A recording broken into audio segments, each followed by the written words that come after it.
This is a baluster from an 18th century building. This is a blonde sandstone type from a building in Ayrshire, quite a significant building called Dumfries House. This baluster was in a bridge, and it's just the bottom half, and it was really badly vandalized, and that's all that's left of it.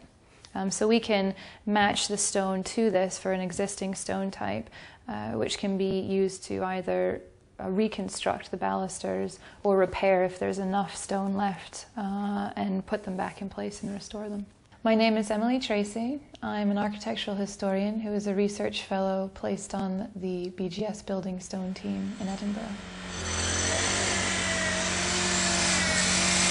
What we do with the Building Stone team is we try and match historic stone types with stone that is currently available today.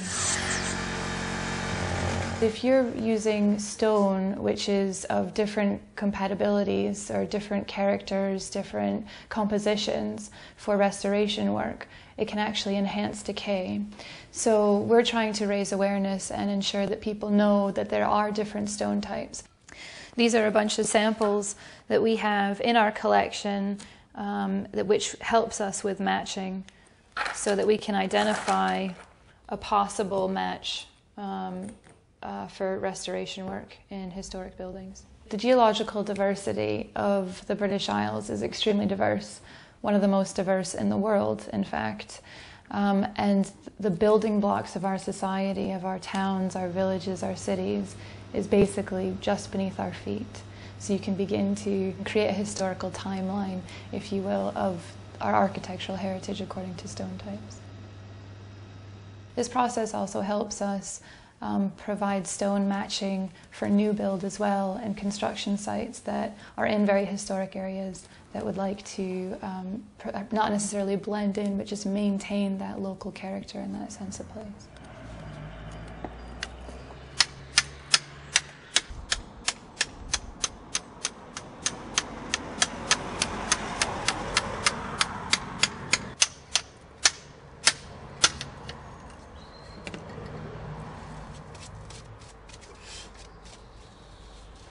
And this is the block that we obtained, and we will be doing thin section analysis to try to find a stone, currently available stone, that will match perfectly well.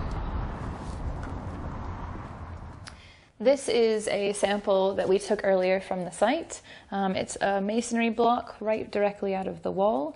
We can take it out of the wall, turn it over, take a core from the rear of the sample, put it back into the wall so that no one even notices that we took the sample.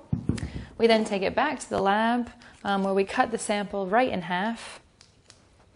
We get a thin section from the sample which we then analyze with a microscope, and that tells us the DNA of the stone type for future matching with existing stone types today.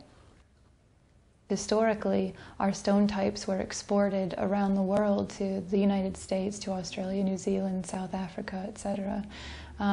So a recent surprise would be we were just looking at a statue of Robert Burns, which was carved by Greenshields, a sculptor in the 18th century in Scotland. And that statue was exported with a family when they moved to Australia. And we were able to reopen the historic quarry that was used to carve that stone, that statue, and it's now being shipped to Australia to fix it. I think the most rewarding part really is just talking to people who are completely unaware of how local, where their house came from, you know, where their school came from, where their church was built out of, and how locally sourced it used to be. So it's really just getting involved with the local community and teaching them about their heritage and raising awareness as to how special it is because it's so close to where they were brought up. The scale of quarrying as an industry and the industrial heritage behind that, no one else is really investigating that and looking into that as much as the Building Stone team at BGS is doing. So it's very crucial work that's going on here, and just raising awareness and making people aware that that information is out there and that we're trying to provide that to them.